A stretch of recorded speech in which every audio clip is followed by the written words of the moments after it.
Founder independency. Early stage സ്റ്റാർട്ടപ്പിൽ ഒരിക്കലും നിങ്ങൾ ഇത് കൊണ്ടുവരരുത്. ഇതാണ് എനിക്കും പറ്റിയ ഏറ്റവും വലിയ മിസ്റ്റേക്ക്. നമ്മൾ അങ്ങനെ ചെയ്യുമ്പോൾ പ്രശ്നം എന്ന് വെച്ചാൽ നമ്മളിപ്പോൾ ഒരാൾ വെക്കും, നമ്മളെ കാര്യങ്ങളൊക്കെ നോക്കാൻ ഒരു ടീമിനെ അല്ലെങ്കിൽ നമ്മൾ അതിനൊരു ഹെഡിനൊക്കെ വെച്ച് നമ്മൾ ഇൻഡിപെൻഡൻ്റായി നിൽക്കും. അങ്ങനെ നിൽക്കുമ്പോൾ ഒരു പ്രശ്നം എന്താണെന്ന് വെച്ചാൽ കുറച്ച് കഴിഞ്ഞാൽ നമ്മൾ സ്റ്റാർട്ടപ്പ് ആയതുകൊണ്ട് തന്നെ നമുക്ക് ലീഗൽ കാര്യങ്ങളോ അല്ലെങ്കിൽ കോൺട്രാക്ട്സോ കാര്യങ്ങളോ ഒന്നും മെയിനായിട്ട് ഉണ്ടാവില്ല. ചെറിയ രീതിയിൽ എന്തെങ്കിലും വെക്കുന്നല്ലാതെ വലിയ രീതിയിലൊന്നും ചെയ്യില്ല. അപ്പോൾ ഒരു പ്രശ്നം എന്ന് പറഞ്ഞാൽ ഇവർ ഇത് ചെയ്യും. അപ്പോൾ ഇവർക്ക് കുറച്ച് കഴിഞ്ഞാൽ തോന്നും എന്തുകൊണ്ട് ഇപ്പം ഞാനാണല്ലോ ഇത് നടത്തുന്നത്, അപ്പോൾ എനിക്ക് ഇത് മുമ്പോട്ട് കൊണ്ടുപോയിക്കൂടെ എന്ന്.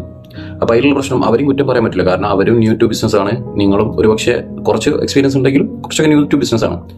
അപ്പോൾ എന്ന് പറഞ്ഞാൽ അവിടെ ആ ഒരു ടെൻഷൻ ക്രിയേറ്റ് ആയിട്ട് ഒന്നെങ്കിൽ അവർ പറയും ഇങ്ങനെ ഞാൻ ചെയ്യുന്നുണ്ടെങ്കിൽ എത്രത്തോളം ഡിമാൻഡും കാര്യങ്ങളും വെക്കും. കുറേ കാര്യങ്ങൾ അങ്ങനെ പ്രശ്നങ്ങളും കാര്യങ്ങളൊക്കെ വരും. പിന്നെ അതുപോലെ തന്നെ അവർ ചിലപ്പം ഇതേ മോഡലിൽ അടുത്തൊരു വെഞ്ചർ അപ്പുറത്ത് പോയി സ്റ്റാർട്ട് ചെയ്യും.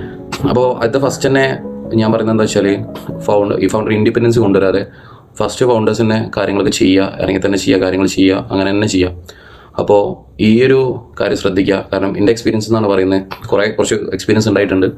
അപ്പോൾ അത് അവരെയും ബ്ലെയിം ചെയ്യാൻ പറ്റില്ല. പിന്നെ നമ്മളെ കേസിൽ പറയുമ്പോൾ നമ്മൾ ഇങ്ങനത്തെ ഓരോ മിസ്റ്റേക്സ് എന്നാണ് നമ്മൾ പഠിക്കുക. അപ്പോൾ ഇങ്ങനത്തെ കാര്യങ്ങൾ എന്തൊക്കെ ശ്രദ്ധിക്കുക. ഇത് one of the biggest mistake ഞാൻ നല്ലൊരു വീഡിയോയിൽ മെൻഷൻ ചെയ്യാൻ പറഞ്ഞൊരു കാര്യം.